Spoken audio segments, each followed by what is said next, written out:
Hello!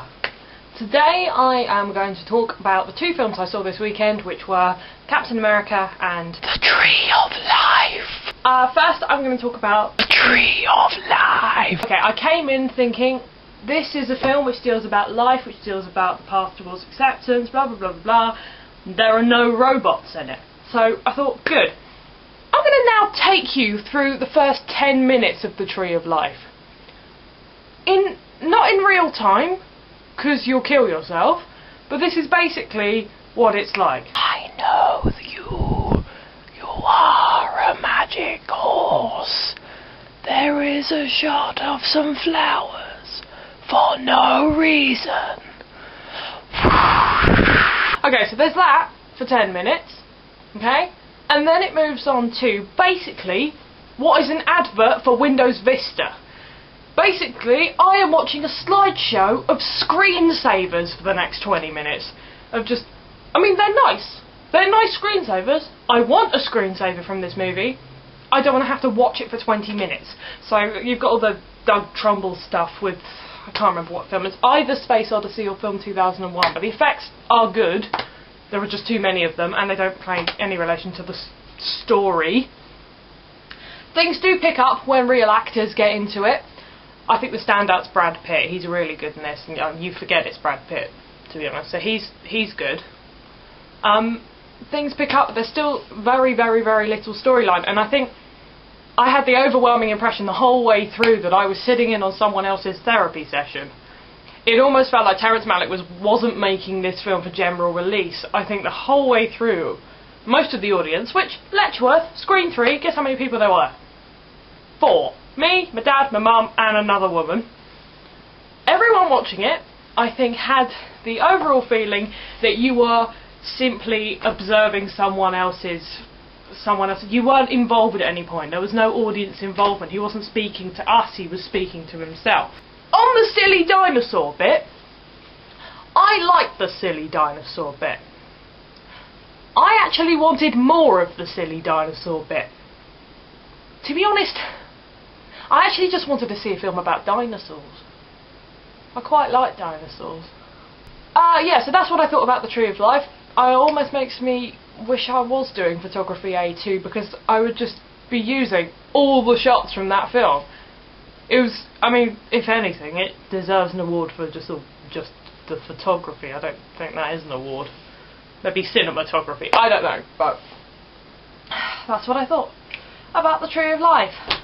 Now, Captain America.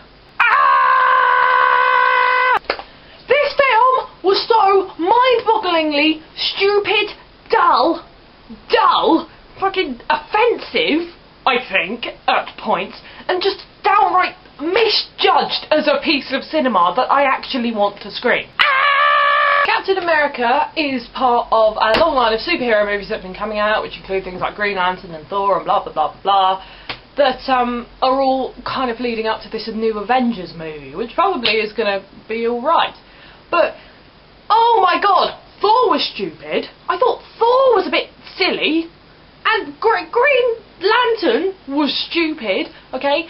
This is so misjudged, I can't even begin to I am blabbering because of this film.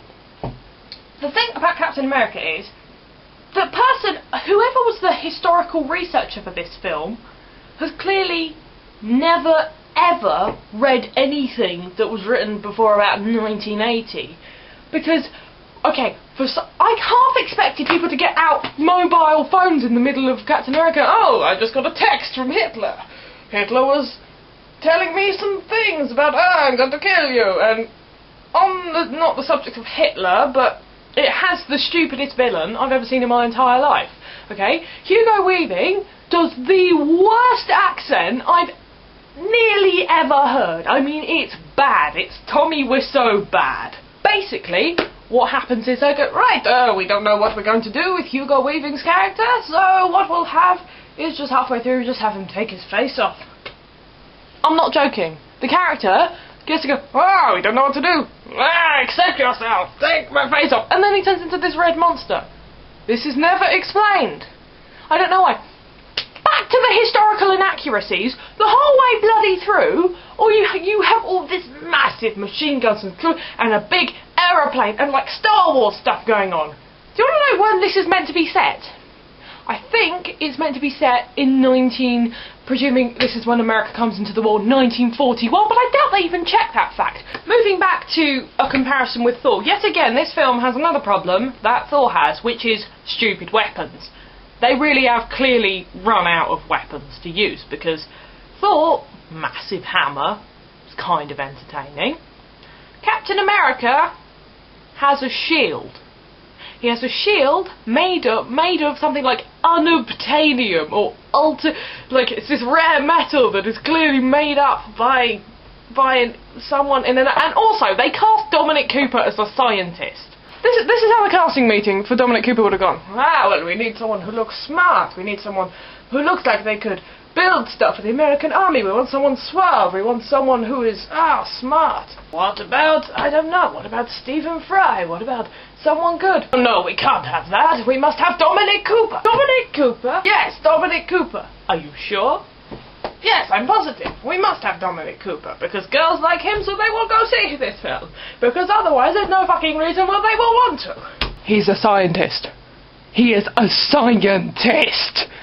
And his American accent, not brilliant, but let's not judge. Once again, on the subject of casting decisions in this, isn't the film's fault, but they cast, I think it's Toby Jones, I think they cast him, so he comes in, and I think there's a line where he says, but I am only trying to help, and in my head I'm just going, Dobby is only trying to help Harry Potter! Dobby is going to save Harry Potter and his friends! Which didn't happen. I wish it did happen, because it would have saved this film. I am giving this film 2 stars. I'm giving this film 2 stars instead of 1, because it wasn't as misjudged as things like Transformers, and it has Hayley Atwell in it, but 2 stars. 2 fingers up yours, whoever made this bloody film. Oh, no, don't go see it. This film has made me so angry that I have a brain hemorrhage. Don't go see it, and this is Butterbeer, signing off.